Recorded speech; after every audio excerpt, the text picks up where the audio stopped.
President David Granger, during his address to mark Guyana's first National Day of Villages, encouraged villagers across the country to return to producing their own means of food to develop and build greater communities. In light of this, the president explained that in the past, specifically villages on the east coast of Demerara, there was always special emphasis placed on food security. But as a means of reintroducing this plan of action, the president announced that the government will commit to support and sustain reasonable initiative for micro-enterprise development. We know that we have to pay attention to what the politicians call macroeconomic stability. They're looking at balance of payments.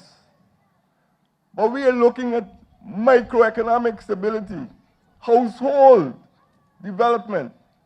Everybody who runs a house knows they can't spend more than they earn. So we have to cut down on buying canned and bottled stuff and use more stuff that is produced right here in Victoria.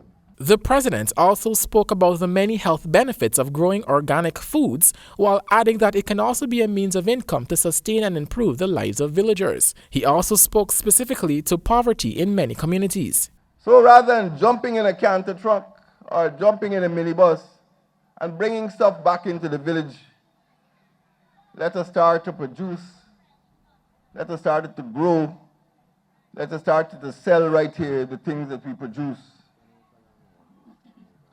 We have to promote the development of our own economies if we are to overcome the problems of poverty in our communities. And we know there are lots of poor people.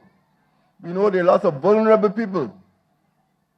And that is why we need an economy which is based on increased production of goods in these villages. He further stated that during the administration's term in office, collaborations between the Ministry of Business and the Ministry of Communities will address the need for village economies. It is these enterprises that will provide employment for children coming out of school, will provide services. These enterprises will make sure that village lands are not left idle, but they will start to bloom again by being placed under cultivation. And sometimes you travel around the world, people make a lot of money even by growing flowers. And these are some of the economic activities Victoria must pay attention to. Javone Vickerie, HGP Nightly News.